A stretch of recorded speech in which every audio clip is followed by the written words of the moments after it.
My hometown is a little more than a bump in the road. There's a lot of places like it in the southwestern United States, once thriving cities that can now hardly be called villages. All these little settlements usually have one or two all-in-one stores, nothing more than bumped-up gas station, grocery, convenience stores. In my town's case, there was only one, and my folks happened to own it. I spent most of my time growing up in the place accompanying one or both parents as they worked. By 12, I was working my summers off from school. I didn't like it, but it was the only way to get money, so I did it. I was lucky, in hindsight. No other kids I knew had the things I had. My story focuses on a terrifying incident I experienced in the summer before I left for college. I was 18 and excited to get away from home for a while. In the back of the store, we had a small kitchen area where we sold greasy crap like hamburgers and fries. There was a small group of older men who came in every morning for breakfast. They'd sit at a small dining area tucked out of the way, eating, drinking coffee, and gossiping.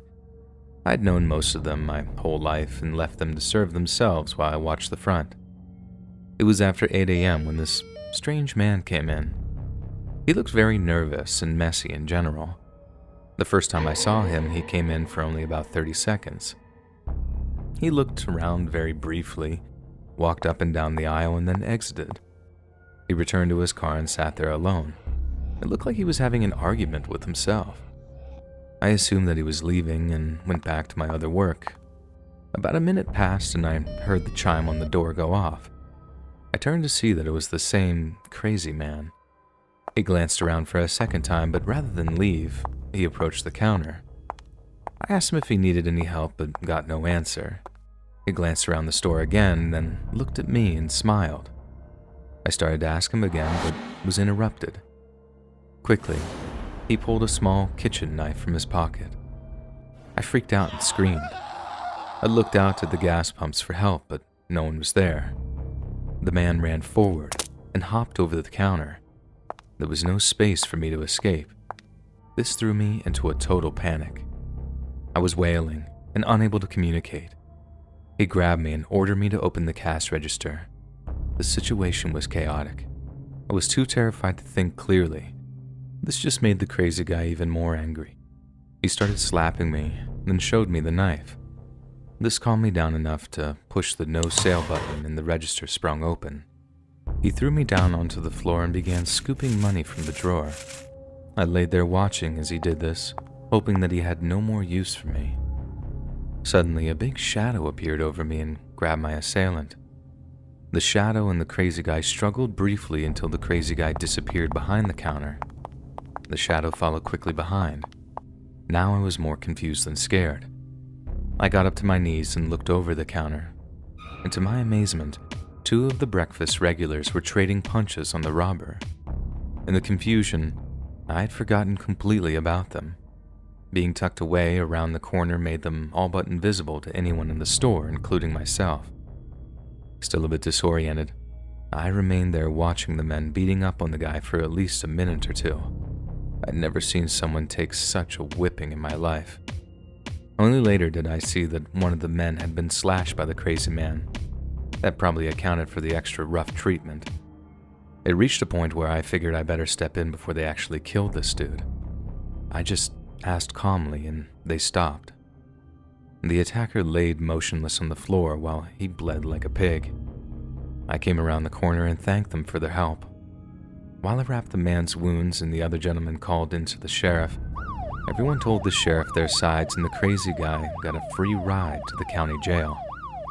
My two heroes were awarded with free breakfast for life by my parents. Speaking to my parents, I'm ashamed to say I waited a good 4 hours until I called them. They were naturally upset and gave me a few days off to recuperate. Instead of talking to someone like I should have, I used the opportunity to just get drunk with my friends. I never really took the time to deal with this, and this would come back to haunt me later in college, but that's a whole different story for another day. Maybe I'll share that with y'all in the future. Thank you all for your time, and please do stay safe.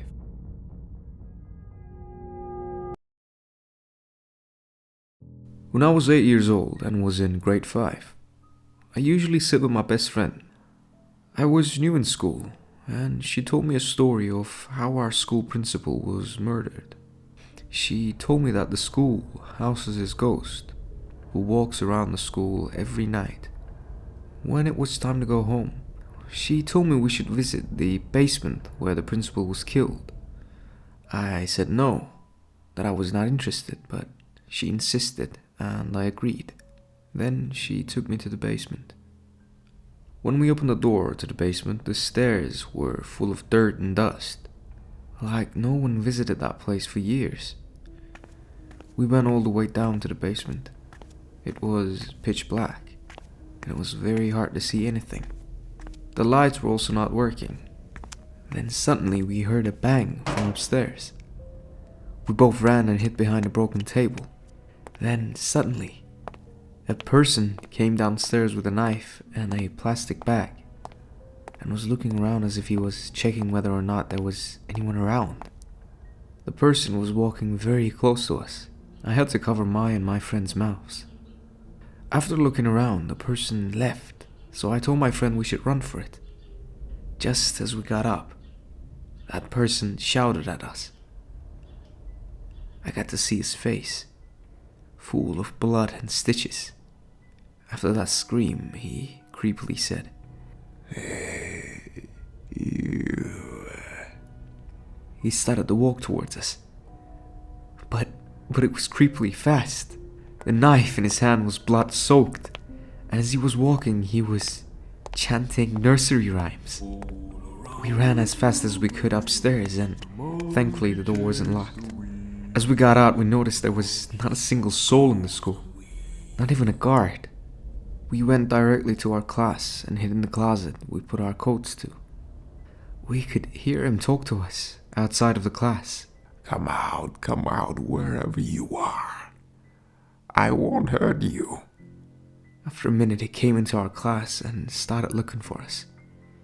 He came near the closet where we were hiding. We were both covering our mouths.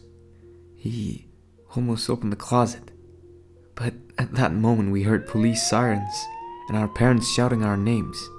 He ran outside of the class and our parents came into school with the police.